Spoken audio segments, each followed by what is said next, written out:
c'est que depuis des années que j'ai entrepris l'élaboration de la série IRS, j'avais évidemment d'autres envies et il est très difficile dans une série d'incorporer ces envies en cours de route. Pourquoi? Parce qu'il y a un canevas, un contrat presque avec le lectorat qui est établi et j'avais déjà une évolution dans mon graphisme dans IRS puisque j'y avais intégré à partir du tome 10 des lavis, ce qui permettait un petit peu d'élargir ma palette graphique. Et ici, en fait, au départ, j'avais approché une romancière belge qui s'appelle Thiel Barboni, qui est quelqu'un dont j'apprécie beaucoup le travail, et je lui ai demandé si elle n'était pas intéressée de travailler sur un scénario de BD pour moi. Il se fait malheureusement que ce projet n'a pas été accepté par les éditeurs, mais Stephen, qui avait un projet pour moi fait main, on avait établi comme ça sur plusieurs années une discussion de ma part. J'avais été voir entre autres une exposition de Fernand Knopf, qui est un peintre belge qui m'avait beaucoup impressionné, et il m'a dit, mais au départ, enfin moi j'avais une demande personnelle d'un univers western, parce que j'étais élevé comme beaucoup de gars qui sont nés dans les années 65 par les films avec John Wayne, des choses comme ça, et il m'avait dit, mais écoute, ton dessin est assez sophistiqué, je verrais ça plus dans un univers médiéval que rural comme le western. Et je lui ai dit, mais écoute, ça tombe bien, parce que j'étais à une expo qui m'a fort impressionné de ce peintre, et puis à mesure, on est arrivé à ce cheminement qui était la série L, à un moment de ma carrière où on s'attend à recevoir un IRS annuel et où j'avais envie de dire, ben non, cette année, vous n'aurez pas un IRS annuel parce que j'ai envie de me remettre en danger. Et je pense que c'est tout bénéfice aussi pour la série IRS parce que ça me permet de, je l'espère, faire évoluer aussi cette série. Ce qu'on retrouve dans les deux séries, c'est ce que je pense que Stephen a une approche divertissante, mais dans le sens noble du terme de la BD. Et en même temps, à travers ce divertissement, on essaie toujours d'aborder l'humain. Et c'est vrai qu'on a eu toute une réflexion de se dire, tiens, pourquoi telle série télé fonctionne, pourquoi tel roman passionne les gens, pourquoi... Et on remarque toujours les choses qui plaisent, c'est quand on se sent concerné par la destinée d'un personnage. Vous pouvez avoir des très beaux films, mais si vous, à un moment, vous identifiez pas un des personnages, vous avez du mal à entrer dedans. Et c'est le cas de beaucoup de films, grosses productions américaines, vous avez des moyens pas possibles, et on n'y croit pas une seule seconde, parce qu'on dirait qu'ils ont oublié de parler ce qui nous touche le plus, c'est-à-dire l'humain. Et ici, dans Elle, on a une nouvelle destinée d'un personnage qui est Harmon Elander, qui me touche, qui est intéressante, qui est un peu aussi basé sur certaines choses de ma vie, parce que Stephen me connaît depuis longtemps, que je l'aborderai pas parce que c'est du domaine du privé, mais je veux dire, voilà. Et donc, d'en arriver à illustrer un récit qui vous parle. Et je me dis, si ça vous parle, ça parlera au lecteur aussi par la force des choses, sans vraiment qu'on ait envie de se dire, mais qu'est-ce qui va arriver à ce gars-là, quoi. Sinon, entre guillemets, vous vous en foutez complètement. J'avais pas envie, quand on a abordé ce thème éventuellement du médiéval fantastique, c'est d'avoir une énième quête du dragon, moi ça me parle pas les dragons, franchement je suis pas un fan de reptiles, mais par contre un gars comme ça qui ne voit plus ses enfants, qui est séparé de la femme qu'il aime, tout ça sont des choses qui me parlent, et je trouvais ça d'autant plus intéressant de se retrouver dans un univers tel que celui-là et de parler dans le fond de choses assez contemporaines, un peu toute proportion gardée parce que c'est pas le même style de BD, mais comme Bourgeon, si les passages du vent nous ont tant touchés, c'est parce qu'il y avait un côté très moderne dans le personnage d'Isa, le personnage principal, et qui a fait que ça fonctionnait et que vous n'étiez pas dans quelque chose de rigide comme peuvent l'être certaines BD historiques où on voit que les auteurs se sont bien documentés mais où on n'est pas vraiment touché par les personnages. Justement, non. Le cahier de charge un petit peu avec Stephen, c'était de dire, dans IRS, je passe mon temps à me documenter. Ici, dans cette nouvelle série, j'ai vraiment envie de partir dans l'imaginaire et en fait, de rester plus dans le domaine du conte, Il était une fois, d'un truc comme Blanche-Neige, comme vous voyez. Donc je ne cherche pas du tout à être réaliste. D'ailleurs, on m'a fait remarquer que certaines inspirations architecturales dataient du 19e, voilà. Donc je m'en fous. Moi je suis plus dans le domaine de l'ambiance, de la suggestion, que du côté hyper réaliste. Voilà, c'est pas du tout ma démarche.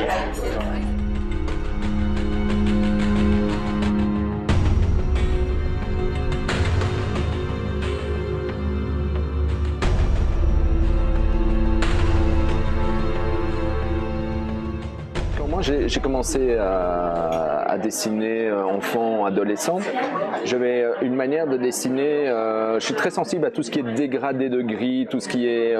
le dessin, on peut l'aborder surtout en BD de manière avec le cerclage du trait, Hergé était un des spécialistes de ça, et puis de manière beaucoup plus picturale, en travaillant sur la suggestion, comme les peintres le font, c'est-à-dire au lieu de cercler notre sujet, on va le suggérer par un assemblage de contrastes de gris et qui font qu'avec la lumière, ça devient le personnage. Et moi, c'est ma sensibilité, ce genre de choses. Mais il se fait que quand j'ai commencé à faire mes premières planches de BD dans les années 80, je travaillais au crayon. Et à ce moment-là, les techniques d'impression n'étaient pas au point pour ce genre de travail. Donc comme moi j'ai été proposé ça au journal Tintin, on m'a dit mais non, il va falloir ancrer vos planches parce que nous on ne travaille pas comme ça. Et donc je me suis imposé une forme d'approche du graphisme qui n'était pas ma sensibilité et qui fait qu'au départ il y avait une forme de rigidité comme ça dans les premiers IRS parce que ça m'était un peu imposé cette technique. Après il y a une évolution dans les techniques de l'impression qui fait qu'à partir du tome 10 d'IRS j'ai pu intégrer dans mes originaux des lavis, donc ces fameux dégradés de gris, et je les utilise à fond dans elle et du coup ça a libéré mon dessin, ça c'est déjà une chose. Et la deuxième chose aussi, c'est que dans elle il y a une utilisation du document photographique au niveau documentaire, mais j'essaie d'avoir un dessin de plus en plus libre et donc du coup ça libère aussi le dessin et je pense que c'est toutes ces petites choses qui fait que vous ressentez que ça a l'air d'être un travail différent que ce que j'ai pu faire dans IRS parce qu'il y a je lâche beaucoup plus mes coups et puis bon moi j'approche de la cinquantaine donc je dis quand j'ai commencé à faire ce métier de manière professionnelle j'avais la petite trentaine. Vous n'êtes pas sûr de vous, vous êtes en questionnement. Ici, voilà, entre guillemets, même si moi je me pose beaucoup de questions sur ma propre évolution, mais je veux dire, je n'ai plus la pression que je me mettais avant et donc je sors des albums de manière beaucoup plus libérée aussi. Les gens qui venaient chez moi dans mon atelier voyaient des tableaux, des choses comme ça, des illustrations que j'avais faites, ils disaient mais c'est beaucoup plus intéressant que ce qu'on peut voir de toi dans tes albums. Et ici avec elle, j'ai l'impression de pouvoir intégrer un petit peu plus mon côté illustratif, ce qui n'était pas le cas dans IRS. Une chose qui a fort changé. Au tout début de ma carrière, quand je travaillais sur IRS, le crayonné était très précis, était déjà quasi aussi précis qu'un ancrage, et puis l'ancrage était une phase de recopiage de mon crayonné. Donc j'avais l'impression de faire 2 fois le même travail. Ce fait que maintenant j'ai acquis un peu de métier quand même, et dans elle, il n'y a quasi plus de crayonné, c'est-à-dire que je crayonne vraiment de manière très succincte, je place 2-3 petites formes et puis je me lâche complètement dans une espèce d'improvisation comme ça où la vie est à l'encre et ça donne un dessin voilà, beaucoup plus libéré. Ça se voit fort par exemple dans les architectures où il n'y a rien qui est fait à la latte, où tout part comme ça à main levée. Et je me souviens par exemple Enrico Marini qui est un garçon que j'apprécie et voilà, on a l'occasion d'entretenir une certaine amitié, m'avait dit en BD il ne faut pas avoir peur de se tromper, tu as raté c'est pas grave, tu le laisses comme ça et tu feras mieux la prochaine planche. Et une fois qu'on se dit ça, on n'a plus peur de rater, on se dit ben oui effectivement il y a une erreur, c'est pas grave, on fera mieux dans le prochain album. Évidemment pas une erreur flagrante qui empêchait une bonne lecture du récit, mais c'est pas grave, c'est un accident. Il m'est arrivé de faire des ciels où il y a eu un accident et en fin de compte les lecteurs me disent waouh c'est génial ce ciel, cette tâche elle donne super bien, donc voilà, c'est pas grave. Je pars dans des impressions de choses comme ça, de brume, et ça c'est vraiment excitant, quoi. Et en fait, moi, ça rejoint un petit peu une chose que moi j'aimais beaucoup dans le cinéma des années 30-40, c'est quand il partait sur des faux décors. Moi, je pense à un film comme Autant en emporte le vent, où elle se retrouve là devant Tara, enfin ce ciel magnifique, et c'est pas grave, ça fait pas réel, mais est-ce que c'était pas plus magique comme ça? Et j'ai envie de retrouver dans elle. À un moment, il y a une scène, je sais pas si vous voyez, où ils sont dans ces ruines et ils cherchent un peu le repère de la bête.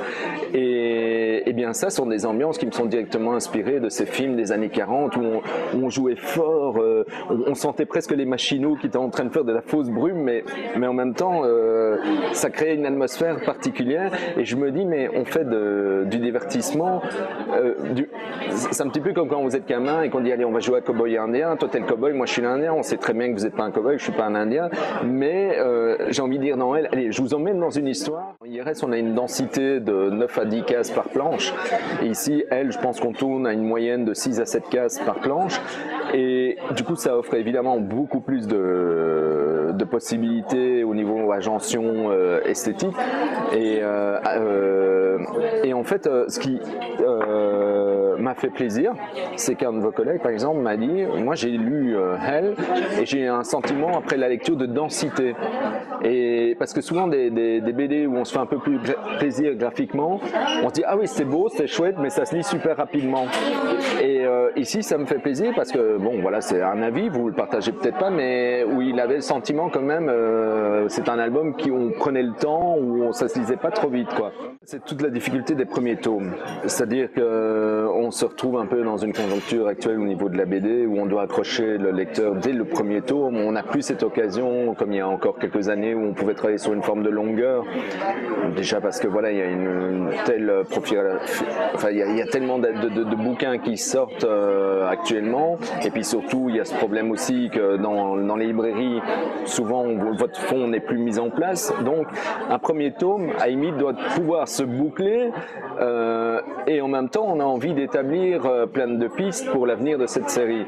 Et donc très honnêtement l'intrigue de la traque de ce multiforme, c'est comme vous le dites, c'est tout à fait secondaire. Même nous, c'est pas ce qui nous intéressait le plus, mais il fallait quand même avoir une intrigue de base. Ce qui nous intéresse plus, c'est tout ce qui est développé de manière sous-jacente, c'est-à-dire, tiens, c'est multiforme, sans vouloir rentrer dans les trop grands questionnements. Pour moi, c'est une étude aussi de l'animalité, de la part de l'animalité qu'il peut y avoir en nous. C'est en fait un petit peu un aspect schizophrénique de dire, voilà, si on avait une possibilité comme ça de changer nos apparences, qu'est-ce qu'on en ferait? Est-ce qu'on utiliserait cette possibilité à des fins néfastes ou à des fins voilà. Et ça me parle beaucoup plus que si c'était des pouvoirs de super-héros ou quoi que ce soit. C'est vraiment ce côté presque fragile, parce qu'on a établi dans cette démarche qu'à un moment, cette possibilité d'agir sur les cellules et de se transformer peuvent être tout d'un coup interrompues. Et si vous prenez le risque, je sais pas, un moment de vous transformer en loup et puis que vous êtes bloqué dans la position loup, vous voyez ce que je veux dire? Ça, c'est intéressant, toutes des choses comme ça, justement. Et ça, c'est surtout aussi la destinée de ce personnage Harmon, le fait, voilà, comment réagirions-nous si, je ne sais pas si c'est du domaine du conscient avec Stephen, mais on pourrait très bien imaginer un gars de notre époque maintenant qui perd son boulot, la femme le quitte parce que voilà, du coup il perd la garde de ses enfants parce qu'il se met à boire ou peu importe. Et Harmon, voilà, il a un peu un destin comme ça, il était chevalier, tout d'un coup on lui coupe tout. Et comment réagit cet homme, c'est ça qui nous parle aussi, qui est intéressant. Je pense que toutes ces pistes sont établies justement pour qu'il y ait un développement. Tout ça n'est pas gratuit. Il y aura sûrement une explication du pourquoi du masque, par exemple, de la femme masquée, le personnage de Nayad. Enfin, tout ça, je pense que c'est ça parfois aussi qui est intéressant dans une série, c'est de se rendre compte que tout n'est pas basé sur un personnage, mais une carrière aussi de personnages secondaires dont on a envie de connaître la destinée aussi, qui enrichissent l'univers en question. Donc oui, il y aura sûrement des réponses, mais peut-être pas encore tout à fait au deuxième tome, parce que je suis en train de dessiner le deuxième tome et je me rends compte on a déjà quelques réponses au niveau d'Harmon. Il y a des flashbacks sur son adolescence qui sont intéressantes.